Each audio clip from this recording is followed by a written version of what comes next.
This is your Filipino radio experience in Las Vegas. PHLV Radio.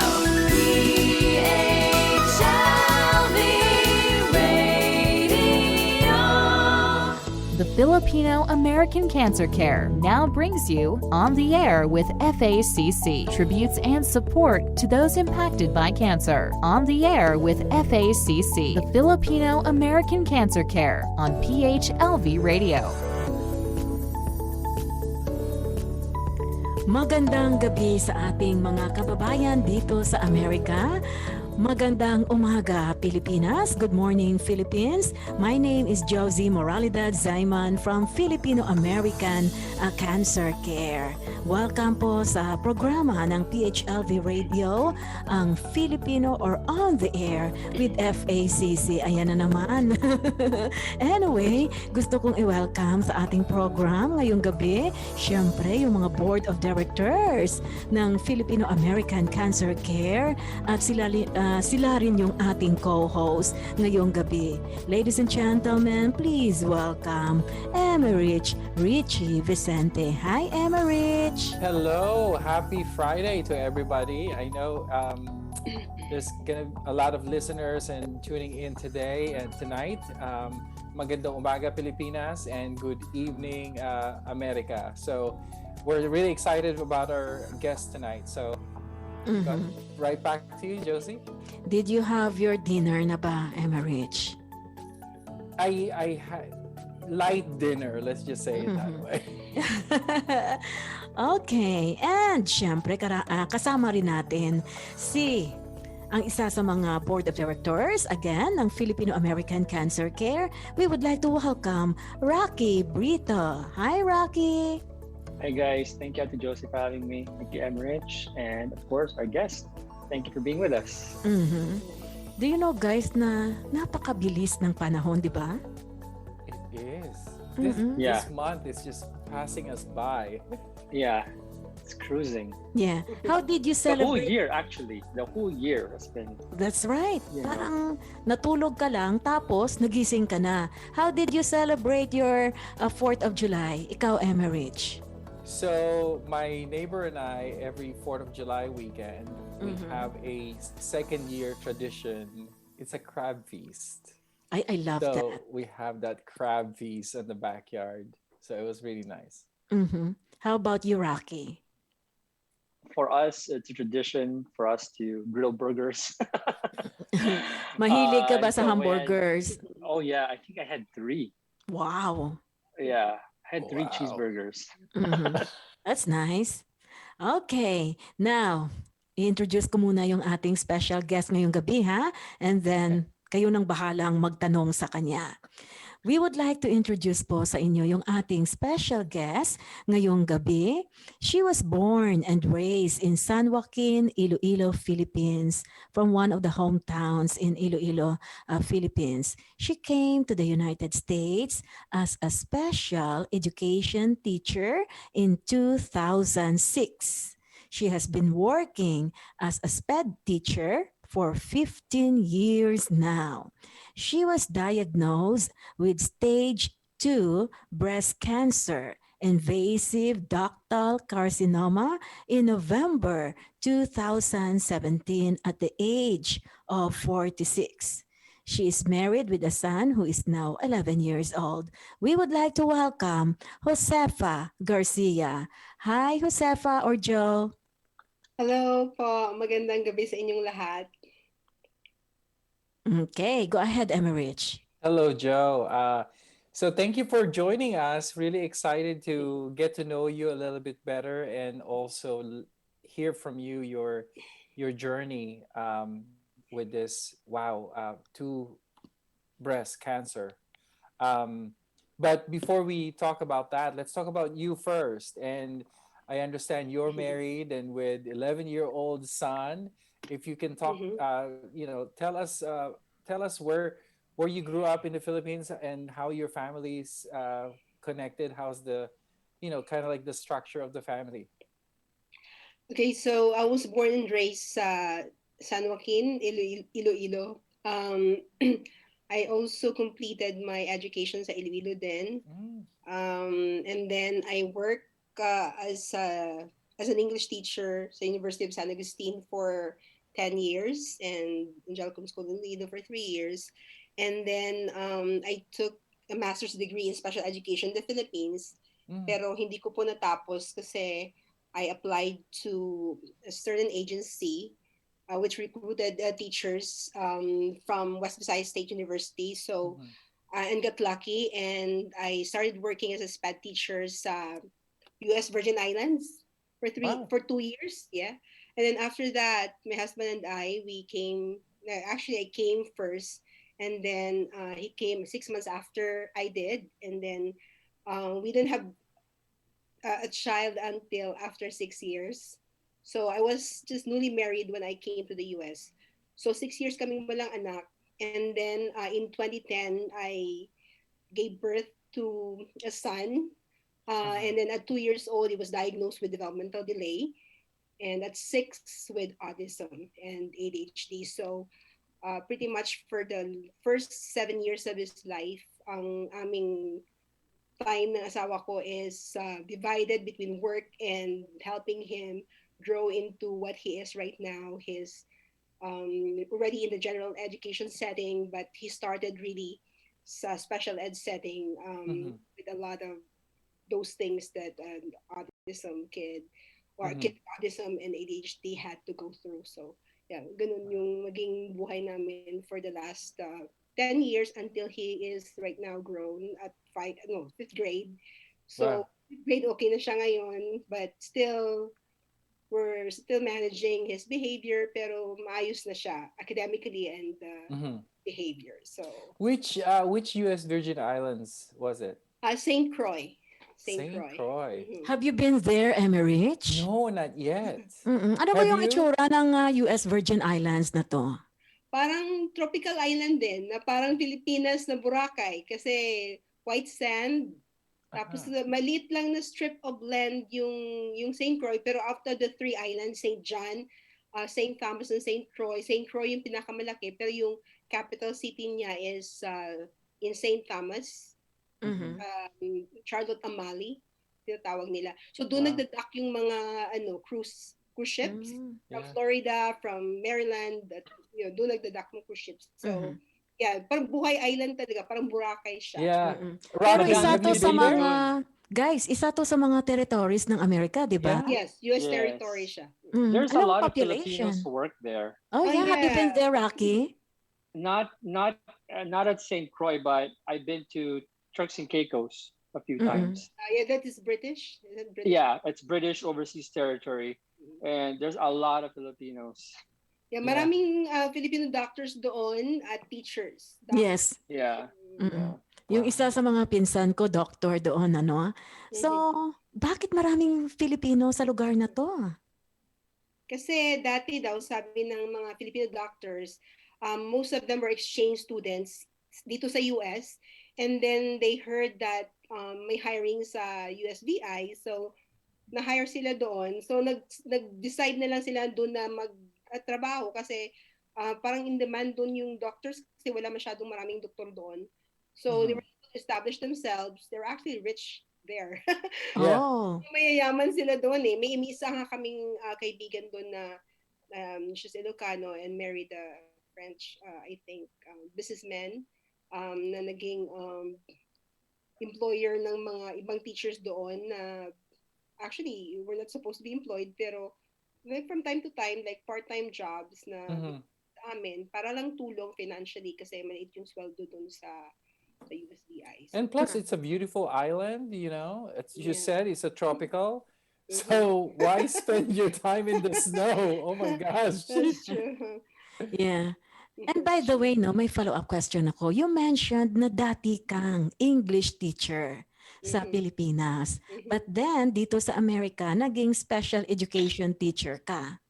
Actually, both. I teach English and special ed kasi yung population na tinuturuan ko, kids with learning disabilities. So sa Gen Ed setting ako, I team teach with an English teacher na yun talaga yung concentration niya. But I need to have two um, licenses as well. Dapat license ako to teach English, at the same time license din ako to teach special ed. So I'm licensed to teach special ed K to 12. At the same time, licensed to teach English K to 12. Wow. Mahirap bang magturo ng English dito sa Amerika? So umpisa lang naman, lalo na nung nag-start ako sa California. Sa USVI, ang accent was not a big thing, right? So, kasi syempre, iba-iba din accent nila doon kasi iba-iba din klase ng ano, may Puerto Rican, may native talaga doon. Pero yung sa California, ako nagkaroon ng konting insecurities kasi ang mga kids doon, medyo very particular sila sa accent kahit na Pronunciation. yeah, if you have to think of it, ang California nga, parang melting pot, di ba? Mm-mm. Then, doon ako siguro, dahil bago lang ako doon, medyo sarili ko lang yun na iniisip. Aha. Pero really, ang mga bata, hindi naman talaga ganun. Pero syempre, bilang Medyo born and na-intimidate ka ba? raised, na-intimidate ako, na-insecure ng kaunti. Pero dito Yeah. sa Northern Virginia, it's not really, it doesn't really matter kasi yung mga bata dito galing din sa mga different countries. Mga immigrants kasi mga students namin dito. So mostly, half of them white and half Asians from different countries. Tapos yung iba nga, minsan dito 2 years lang sila and then mag-move naman yung family nila to another country, ganun. So, Yeah. So, it's not where in California? Where in Palmdale, in Palmdale. Antelope Valley, Okay. school district. And then you get transferred here in Virginia? No, kasi di ba, do you remember in 2008 na nagkaroon ng, of course, may recession tayo, di ba? So Right. I moved to California 2007 kasi nga we decided na mag-move na kasi yung family ng husband ko is really from California. Mother niya okay. andun na, mga brother niya, tapos sister niya. Actually, brother niya only came in 2013 pero yung sister niya andun na for like the last 20 years. Tapos sabi namin, kasi nagkaroon kami ng problema sa VI nung na food poisoning, na fish poisoning kami. Oh. So we said we are going to die here if we don't move to California kasi wala kami mga relatives at ano. But although they took care of us, so parang isip namin na mas maganda yung malapit sa family. So we moved there. Pero ayoko magturo sa inner city. So I told my husband, siguro mas mabuti yung may offer sila sa Antelope Valley kasi may isang agency doon na nag-hire ng Filipino teachers. So doon ako nag-apply. So I had to pay another placement fee na naman kasi iba na naman itong agency. Pero nakasettle kami sa Palmdale, Antelope Valley School District. Tapos 3 years ako nagturo doon ng same thing, special education with English. Okay. You know, Emerich, Wow. tayong mga Filipino and Joe, no? Alam mo yan pag yung tinuro sa atin sa English, you pronounce the words the way they are being spelled. Right. Tama ba yun, Joe? Totoo yan. Yeah, of course. I had to learn. I mean, I learned as I teach. So, marami na akong natutunan sa mga kapartner kong teachers, sa Right. sa students. Marami. Maski sa anak ko nga, marami akong natututunan kasi minsan kinokorek niya yung aking pronunciation at yung accent. Sure. Yeah. minsan. So, But you know, ang mga Filipino, they're very particular about grammars. that's true.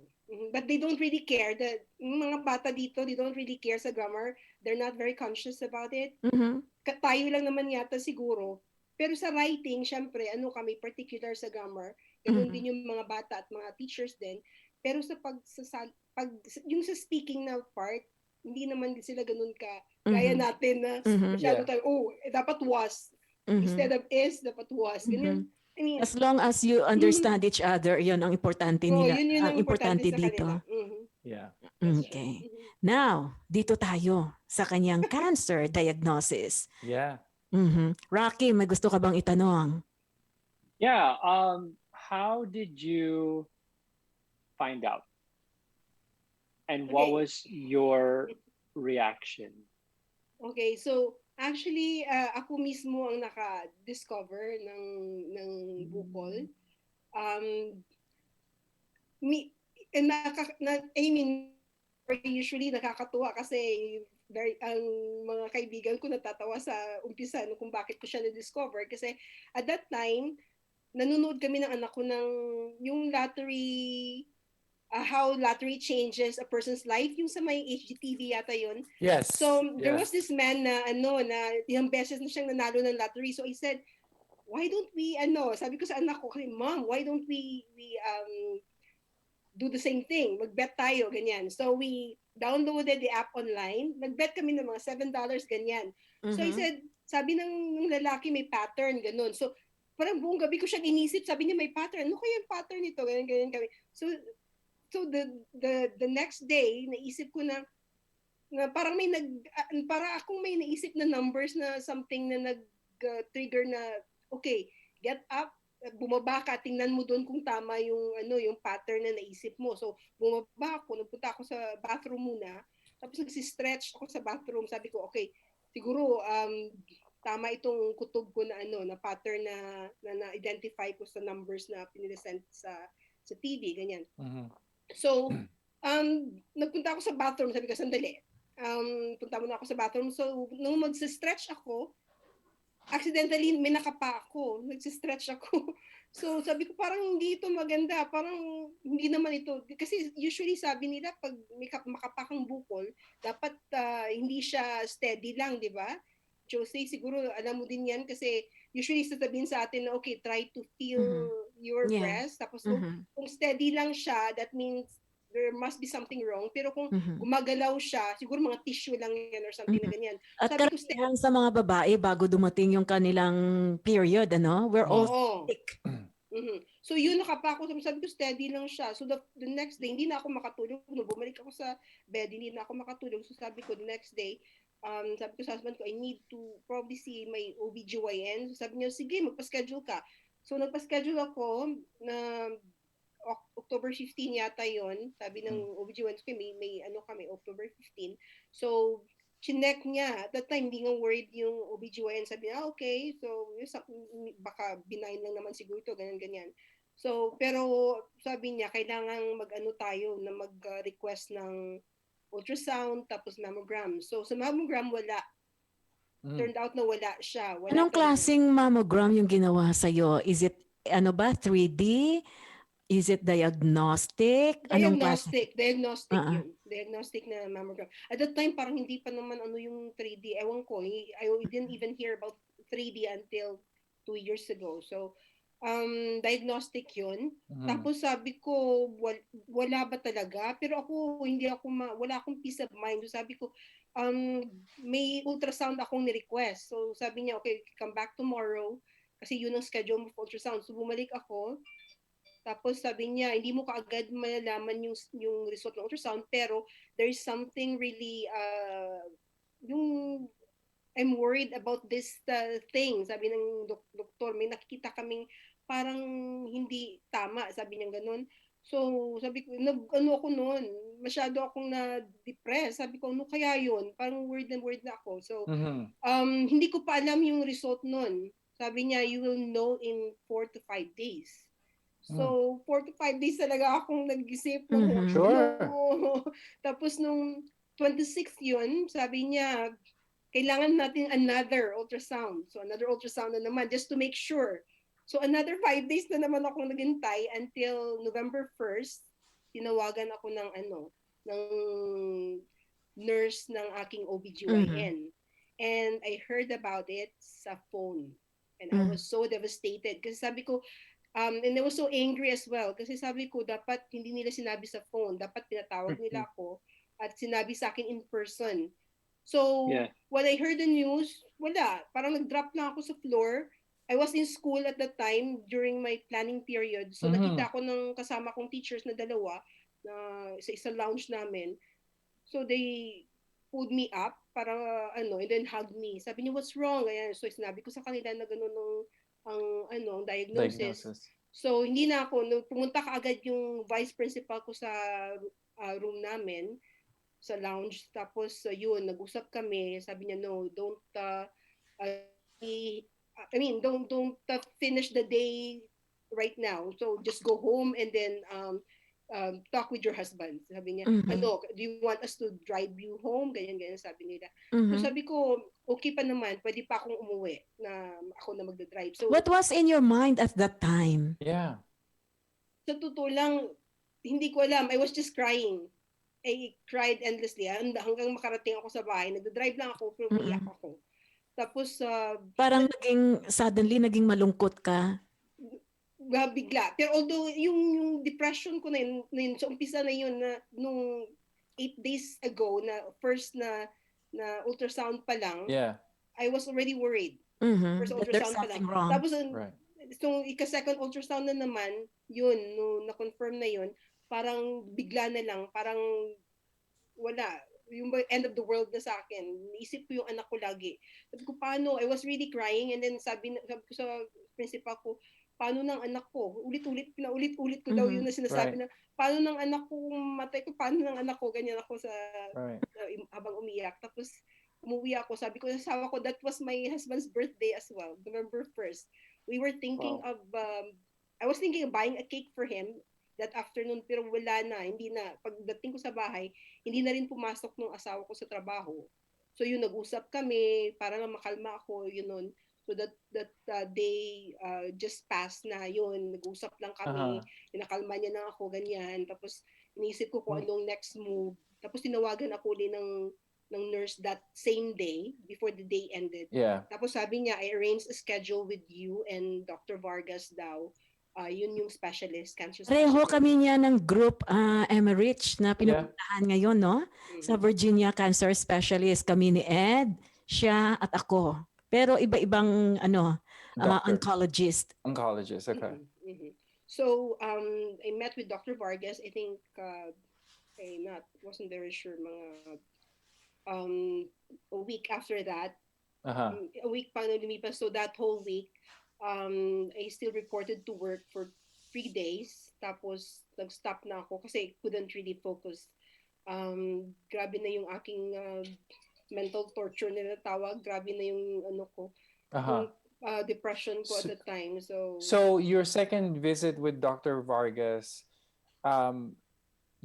so you found out I guess the regimen that Yes. your journey starts on the medication. So if you can walk us through.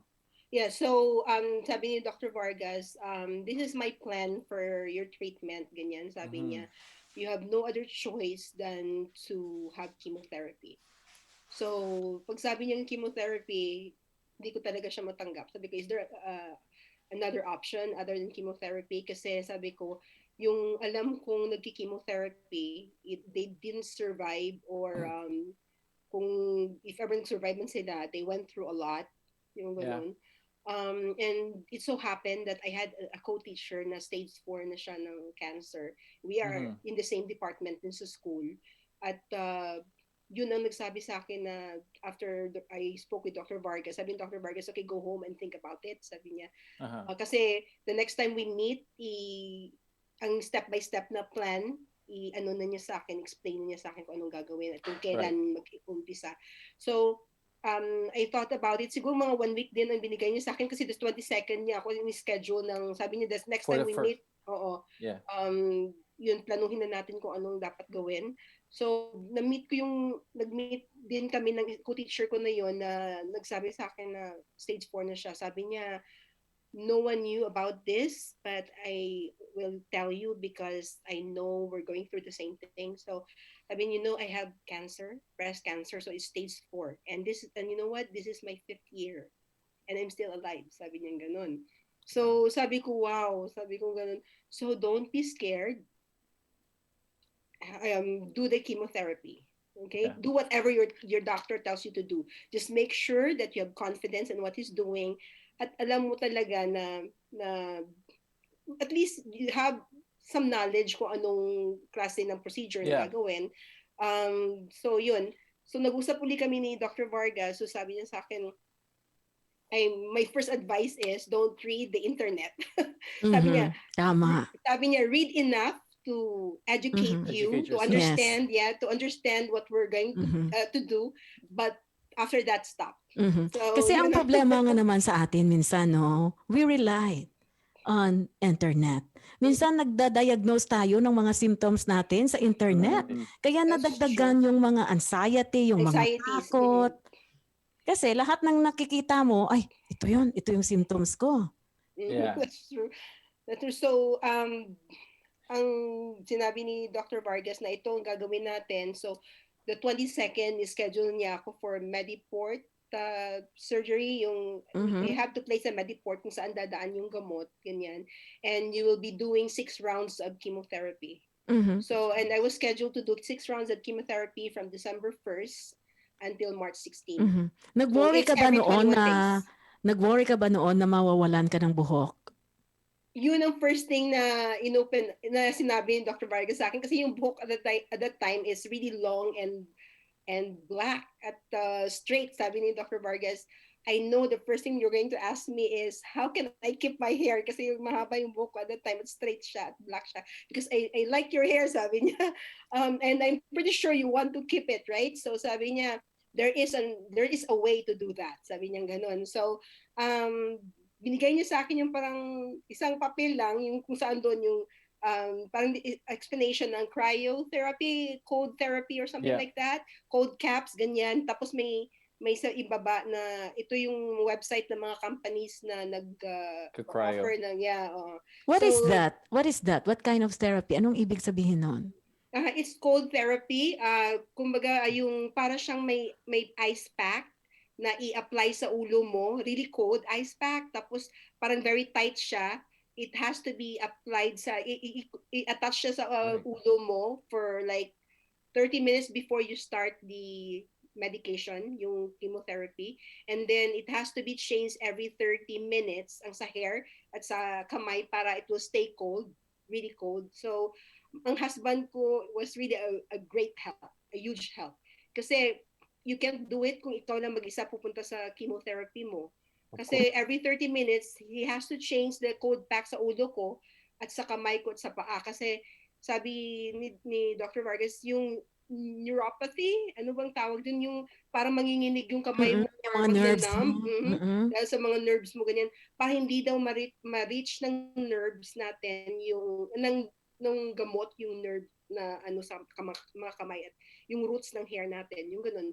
So, yung cold therapy na yun ang the best way to keep your hair. It's So, really cold. It's really cold, Josie. it's very cold. How did you know that, really Emerich? cold. May alam ka rin? Yeah, so it's being used now for bodybuilding exercises Oh, for your whole ganun ba? body. It's a post-workout regimen.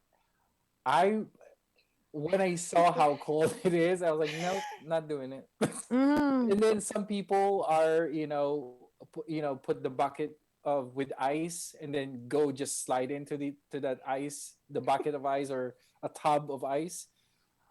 Parang ice bucket challenge? Right, but you stay in underneath the ice and the water. It's really cold. Pero ikaw, Joe, tiniis mo? Tiniis ko lalo na sa ulo, parang kumakain ako ng ice cream ng continuous na pagkain ng ice cream, di ba? Oh, Gosh. Kung kakain ka ng ice cream, masakit yung ulo mo. Pero nung na-use na yung ulo ko, like yung second ko na ganun, it numbs and it was okay. So, the first hour, second, third hour, mahirap. Pero kasi it has to be done every 30 minutes for at least 8 hours hanggang makauwi kami kasi yung treatment is from 8 o'clock to 3 in the afternoon. So by 3 o'clock, we're done. Yeah. So pag uwi ko, another 30 minutes pa, mga 30 minutes pa bago stop na. So you did it para lang ma-save mo yung buhok mo? Para ma-save mo hair. I had to pay $400 a month just to save my hair and just to, kasi hindi lang buhok eh. It's more psychological. and then Yeah, at yung kamay is and the nerves. The nerves. I needed to drive. So kailangan ko magsulat, 'di ba, teacher? So I need to make sure na hindi manginginig yung kamay ko kasi kailangan ko yung mga kamay ko sa pagsusulat, kailangan ko kamay at paa ko sa pagda-drive kasi wala nga kaming asahan ng asawa ko siya lang ako. May anak Does kaming the insurance doesn't cover the cryotherapy? Oh no. No. No, not the cryotherapy. Pero, yun nga, I had to do that kasi sabi ko,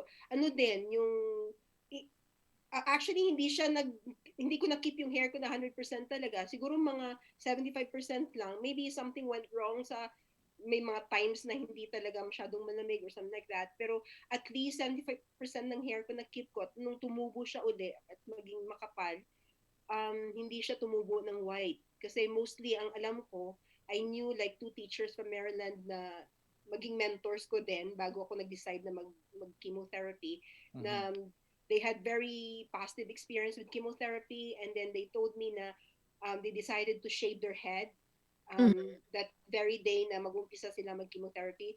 Pero sabi nila, nung tumubo yung hair nila, puti na siya. So, I said, I don't want to do, I mean, if possible, It's the ayoko age. naman ng ganun na very early ang onset ng pagputi ng buhok ko. So, I said, I will give this a shot. So, ganun. Mhm. Okay naman, Rocky, you have a maayos naman question? ang Yeah, result niya. yeah. I have a question.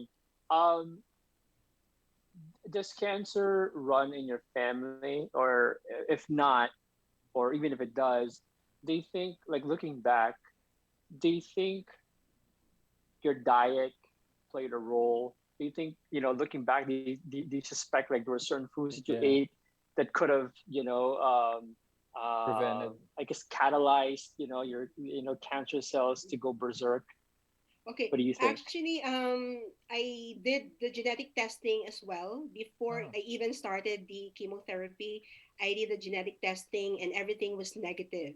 But there was Mhm. this one variant that was identified. Hindi nila alam kung ano, unidentified variant daw, na hindi nila malaman kung ano. I know my dad died of cancer, but it's not any breast cancer.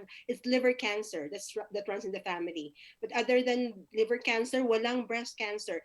I know like a cousin, like a distant cousin of my mother na may breast cancer, pero ano na siya, 80s na siya nung magka-breast cancer. Wala pa Mhm. akong alam na close family member na nagkaroon ng breast cancer or any kind of cancer. Mhm. So kung meron man, distant relative na siya, mga second or third degree na cousin. So Mhm. Mhm. even the Because, genetic testing showed na wala kaming ganun na ano.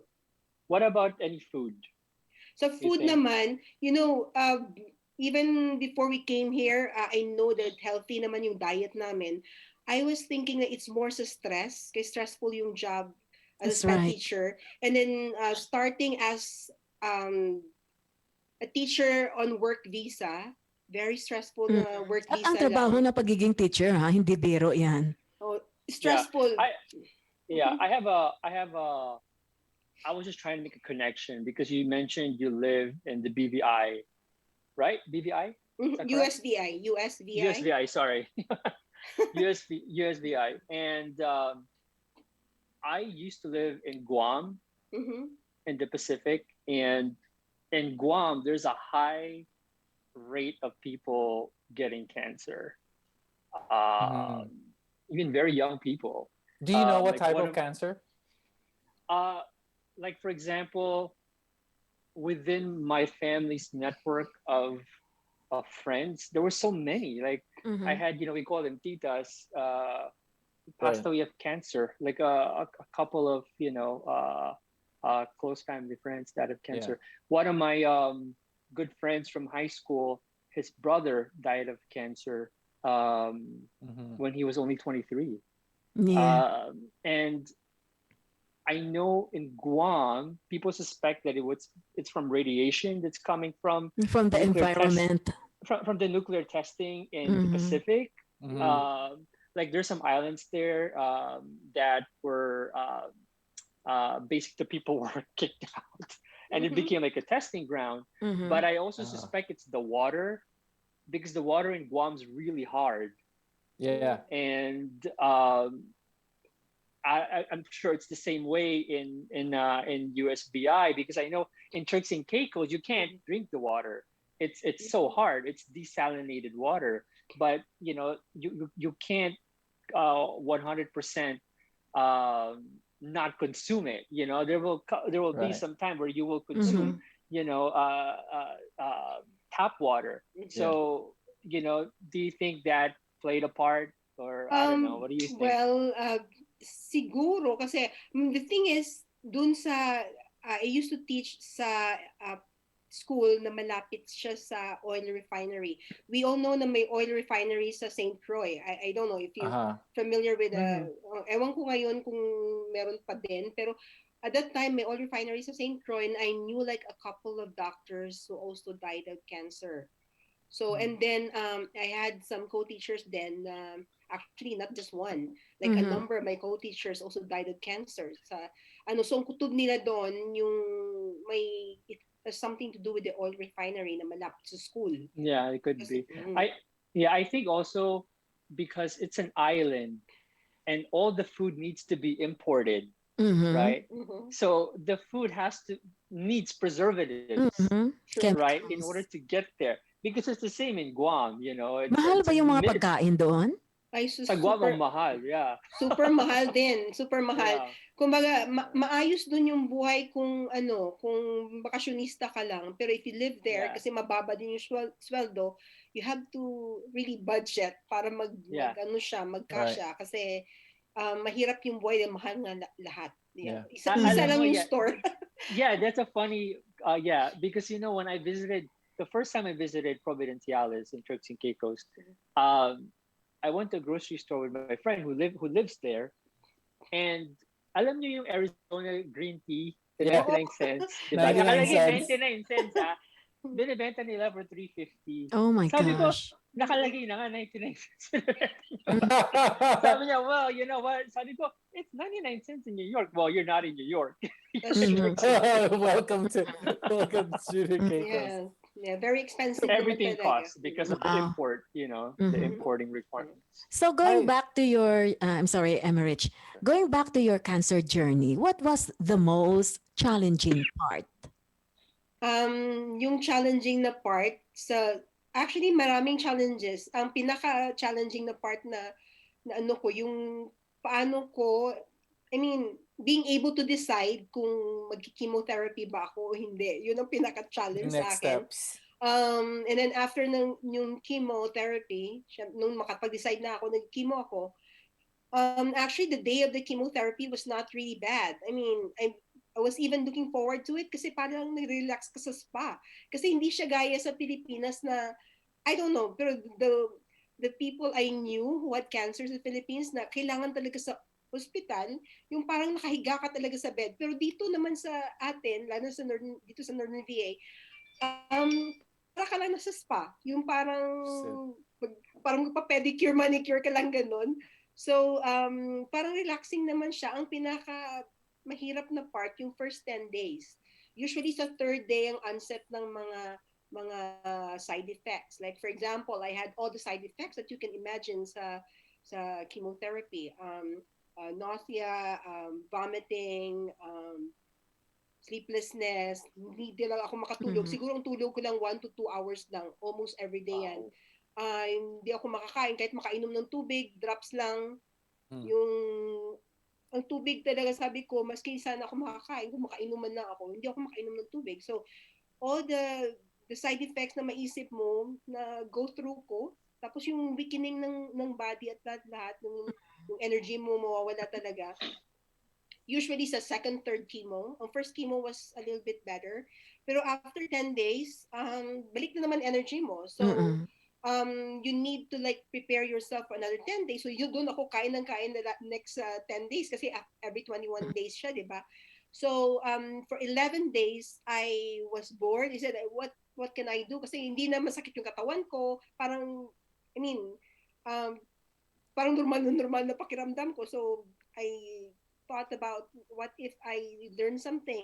mhm. Nagluto ako kasi there was a time nung first chemo ko na gusto kong kumain. I was crying kasi hindi nga ako marunong magluto nung ano kasi usually yung asawa ko ang nagluluto. So I said, paano to? Gusto ko ng soup na ganito pero hindi ko alam kung paano to iluto. So nag-online ako, Mm. nag-internet na parang Tsaka check walang yung lasa mga yung ano mga ko. pagkain sa'yo. Parang walang lasa ng lahat. Yeah. So, I learned Yeah. to really cook sa third chemo ko. Doon ako talaga na-inspire. So, I look forward to the next 10 days after ng 10 days ko na I had to go through all the pain. Yeah. The next 10 days was The- really something to celebrate for me. Yun, ako Uh-huh. nagluluto ako lahat para ma-regain ko yung energy ko. And at this time, you left work. You're not No, working. no, no. I didn't, no, during the treatment, Yeah. yes, I did. Yeah. I only went back to work after ng diagnosis, mga 3 days lang, just to get things together. Okay. Tapos para i-turn over siya sa substitute, And then ganun you took lang. the leave. And then I took leave of absence. Sabi pa nga sa akin, some people are still working. Like, yung sinabi ko nga na co-teacher ko na 5 years na siyang Right.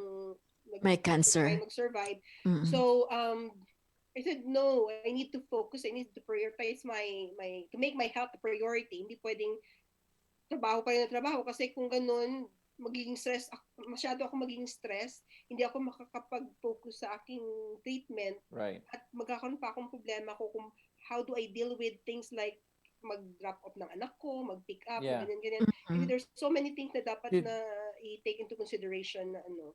So you I mentioned. think. Sorry, go ahead. Go ahead, Emerge. Okay. You mentioned earlier regarding your, how your husband are taking care of you and all that good stuff. Mhm. How were you able to communicate to your family in the Philippines about your situation, and most especially to your son? I'll start with my son muna kasi Okay. I met even before I started chemotherapy, I was referred to a counselor.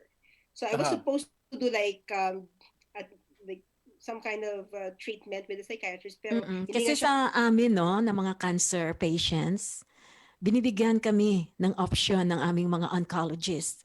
If Yeah. you want to see, if you want to seek Therapist. counseling. Counseling. Uh-huh. So, dahil nga sa depression ko nung mag-umpisa, sabi niya, okay, you seek counseling. So, I met this lady na Courtney Weaver. I can really remember because cancer survivor din siya. Actually, first year pa lang siyang survivor that time. Ang book niya nga hindi pa masyadong tumutubo that time nung nag-meet kami. Kino-cover pa niya. So, we talk a lot. So, doon, maski yung kami ng husband ko, she was in between. Minsan nag-argue kami ng husband ko ganyan, na you don't clean the bathroom, ganyan, kasi very particular ako sa bathroom, hindi mo nilinis, ganyan. Sure. So, si Courtney was in between most of the time. He would be like a marriage counselor, health counselor.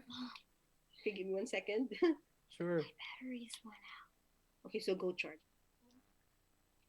So, I was gonna wave. sorry, that's my son. Yeah. So, yun, so even before that, nag-counseling na ako. So, Courtney would meet me like every 2 weeks. Before ako mag-chemo, mag-meet muna kami, mag-usap kami. And then there was this lady also na cancer survivor then. Can you find new batteries for me? It's in the drawer over there, baby. And then so there's another mentor that they introduced to me. We met in Starbucks, so we talked. Uh-huh. And then if I have questions about chemotherapy, may mga tanong pa akong gusto kong maintindihan na gusto kong maging clear sa akin, yung kung parang naduduwag ako or ano, tatawagan ko siya. So and she would answer all my questions anytime, anywhere. Maski tulog siya. It's fine, it's okay. So I had 2 mentors. Other than that, I also have like a couple of teachers back in school na minsan tinitext ko kasi may mga relative din sila or may sister silang may cancer din. And then I have these 2 friends in Maryland na teachers din na we talk on the phone lagi, yung ganun. May kasabay akong teacher din na stage 1 siya. So nagko-compare notes kami. It helped tremendously. Importante yung support group. Grabe yung support group. So maski wala yung family ko at parang hirap akong sabihin sa kanila sa umpisa, like before I had chemotherapy, sinabi ko sa mother ko nga hindi rin sure, ano mapag-chemo ka? Yung iba naman parang hindi naman pag-chemo, ganyan. So, but I said, ito na lang yung talagang option ko na ano. Tapos I didn't feel that I was supported at home in the beginning. Sa umpisa yan, kasi parang iba yung culture na nakagisnan natin. The way we deal with yung parang validation sana. Because here in the US, di ba, you are taught to validate another person's feelings. That's right. Sa Pilipinas kasi hindi. It's like denying. They would say, it's not really that bad. It's okay. Yes. I mean, but they Masamang actually, hangin lang yan. yeah, they actually meant well. They meant very well. That's Especially right. my mom. Tapos sasabihin nila sa iyo, alam mo, kailangan mo lang uminom itong herbal medicine. Kuha yan. that's true. So I said, you meant well. I do understand that. But, you didn't go through this. So I felt na parang underestimate nila Yeah. yung Situation. yeah, yung situation ganun. So in the beginning hesitant ako, pero later naintindihan ko naman yung side nila, at yung mother ko was there all the time to do a check-in, like every other day. My sister would text me and say, "Oy, kumusta ka daw?" Sabi ni nanay, ganito ganito. So sabi ni nanay, pinagdadasal ka daw niya, ganyan, ganyan, ganyan. So, ganun din. So, kahit pa paano, na-encourage ako. And then, noong February, 3 chemos away pa lang ako bago matapos. Dumating dito yung sister ko from Japan. Nagtuturo siya sa Japan eh. So, pumunta siya dito at least a month, and we bonded for a month. So, that was like a great help. Like, Nice. psychologically, yeah. Yeah. Not so much sa bahay kasi syempre, actually, I needed like ang help na sa bahay at sa mga ganun, mag-pick up ng anak ko, asawa ko pa rin ng lahat gumagawa nun. Pero yung mga babysitting and all, American Cancer Society was a great help. Yung stepsisters na affiliated sa American Cancer Society was a great, tremendous help. Lahat na babysitting, Uber, whatever that I need, Mm-hmm. they provided me with That's those. right. So I didn't have to really think about anything. Ang school din, yung mga insurances, mga long-term disabilities, And you're lucky you're in the United yes. States. So all Yeah. those things made my journey really easy. I didn't have to really think about the financial side of things, yung mga ganun. Yeah. Kasi andun, may long-term disability, may support short-term disability from school, may sarili din kami ng insurances and all. Mm-hmm. So Yeah. everything was smooth. So, I think, I mean, I just applaud you. From, I mean, from how you describe the early um, trials, mhm. of lack of support.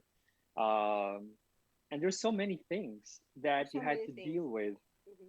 You know, um, it's bad enough that you hear, you get the bad news that okay, you have cancer, Mhm. um, and instead of getting the support, you didn't get it, but you were able to compartmentalize all these negativities because there were Mhm. so many. One is the lack of support. Two, um, you didn't know how to cook, right? Mhm. Or what you wanted to cook. Three, That's true. it seemed like your work wanted you to keep on teaching. Yeah, that's Mm-hmm. But true. you stood. So Yeah.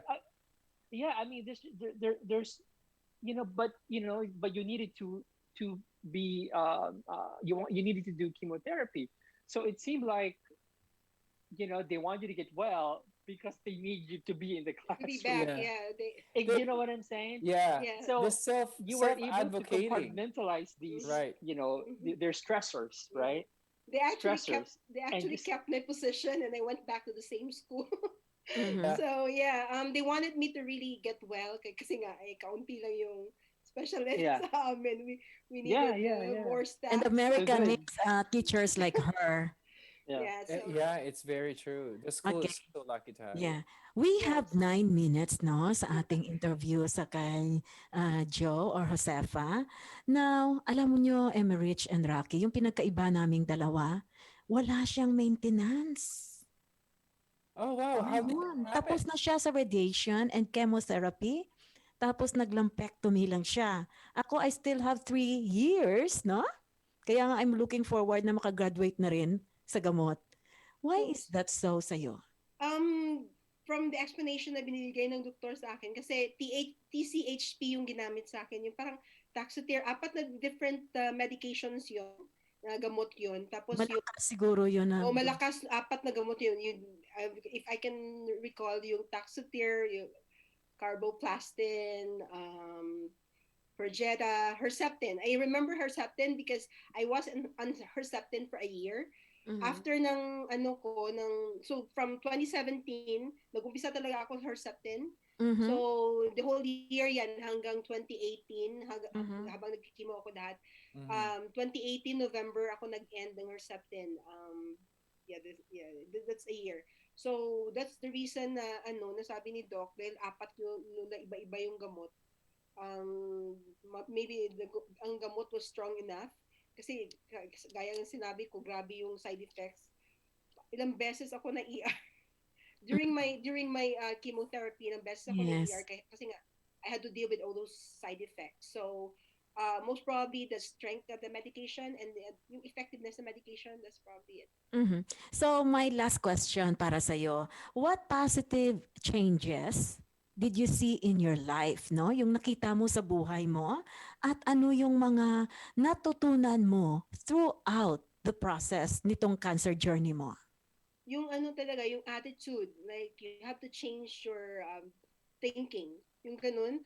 Kasi before hindi ako masyadong nakaka-appreciate ng chance na nandito ako sa US. Ganyan, lagi na lang nakikita ko mga negative things. Tapos yung relationship ko with my in-laws, with my family, parang hindi siya ganun ka-smooth. Pati yung sa husband ko, we were always fighting before the cancer journey. But right after I saw how he sacrificed so much to support me and to assist me kahit na saging lang kinakain niya pagpunta namin sa chemotherapy, lahat-lahat.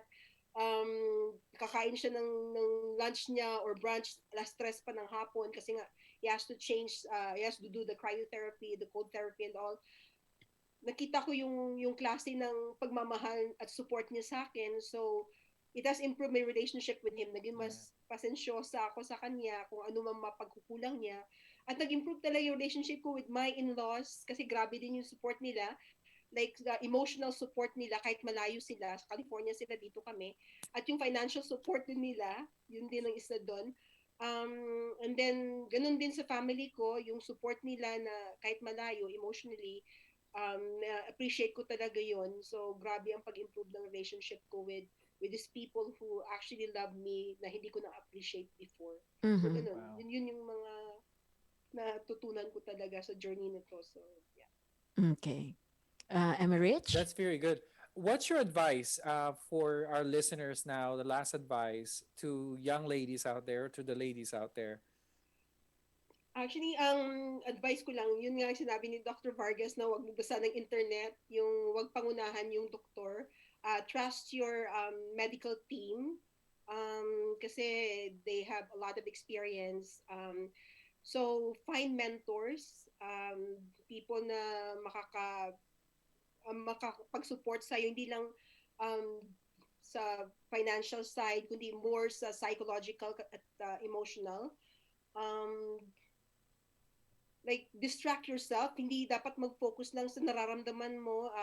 Learn something new kasi yun talaga nakatulong sa akin mag-survive ng chemotherapy ko. I learned to cook, I enjoyed cooking, Mhm.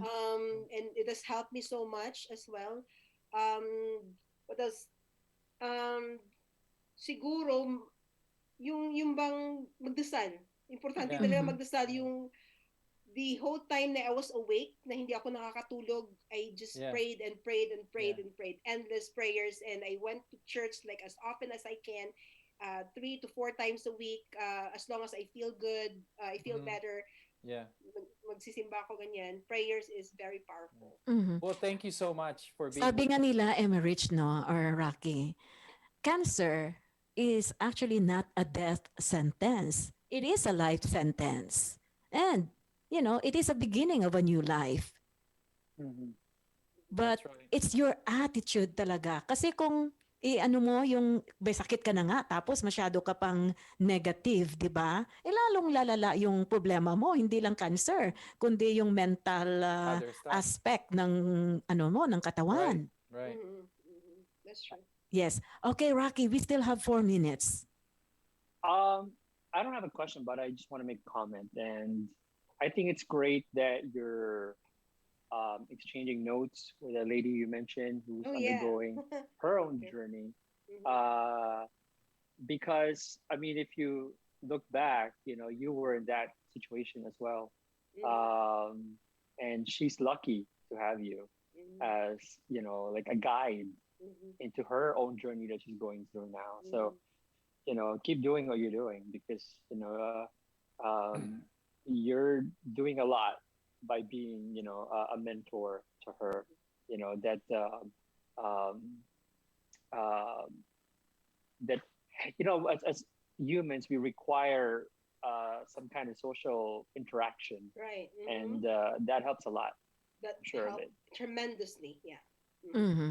And you know guys, si Josefa, nag-donate yan sa atin sa FACC. Oh, Napaka-generous thank you niyan. so much. Oh no. Thank you.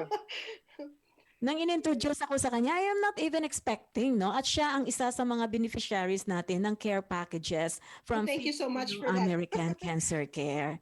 And Mhm. nandyan lang yan parati, nagsusupport sa atin. Mhm.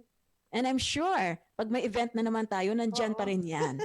Yeah. And you being with us today, a lot of our listeners and here in the US and in the Philippines have I've learned a lot.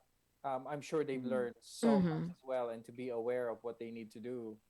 Yeah. And I'm sure, siya mismo, no, makaka-inspire siya ng ibang mga babae. And I'm sure your story will be able to save yung buhay ng isang babae Exactly. ngayon. Kasi That's right. importante minsan pakinggan nyo naman itong mga journey namin. Kasi hindi Right. mo naman mai-internalize lahat eh. Kung ikaw Right. lang, hindi mo yan That's true. makakaya. Mhm. Sabi Yeah. nga Mhm. nila, no man is an island, di ba? Yeah. Mhm. But with your story, I'm sure you inspired a lot of women. Definitely. That's my hope. Any last words? We have 2 minutes or 1 minute and 40 seconds. Pasensya ka na, talagang may naka-time ako dito eh. Wala. Wala naman. Yun lang. Sabi nga nila, do not go gentle into that good night, di ba? So, ang laban lang tayo kasi syempre, yung buhay natin hindi naman laging maganda yan. So, kung ano man yung mga trials natin, ano lang, laban lang tayo lagi. Yun lang. And prayers, importante sa lahat. Thank you so much, Josefa Thank Garcia. you. Mhm. And Thank you. lastly, thank you so much, Emerich. May 1 minute and 11 seconds ka pa. No, thank you so much for our listeners. Thank you again, Joe, for being with us. Thank you for the And invitation. Yeah. absolutely great to see you, Rocky and Ate Josie, today. Mhm. And syempre, no, get well soon kay Ed. Kasi nagkaroon siya Uh, ng yeah, I wish you the therapy. best, Ed. We'll Yeah. miss you. At ang isa sa mga supporters natin, si Elena Indaylin Odonzo, ngayon nagtitreatment din siya. Please get well soon. And Rocky? Nothing much, but thank you for being with us, Josefa, sharing your story. Um, you know, like I said, keep doing what you're doing. You're being a good mentor and guide to other women out Thank there. you. Mhm. And thank you for your support to Yeah, FACC. thank you. Okay, You're thank you so welcome. much Bye-bye. everyone. See Bye. you again next Bye. Friday dito po sa Bye-bye. programa ng PHLB Radio on the air with FACC, CC. Filipino American Cancer Care. Bye. Bye. Bye.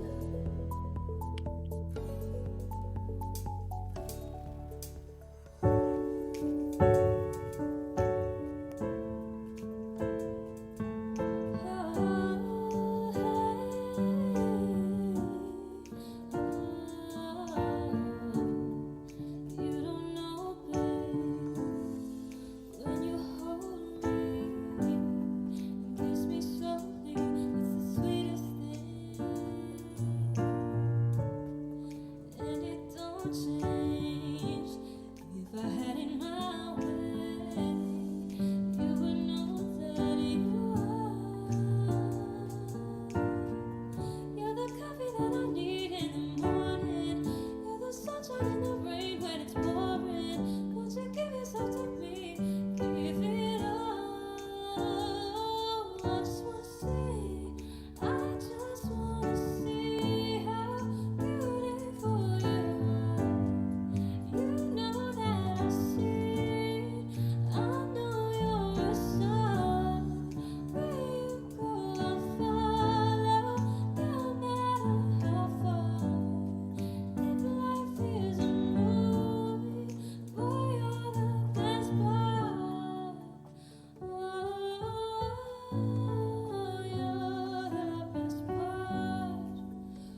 Filipino American Cancer Care has just brought you On the Air with FACC, tributes and support to those impacted by cancer. On the Air with FACC, the Filipino American Cancer Care on PHLV Radio.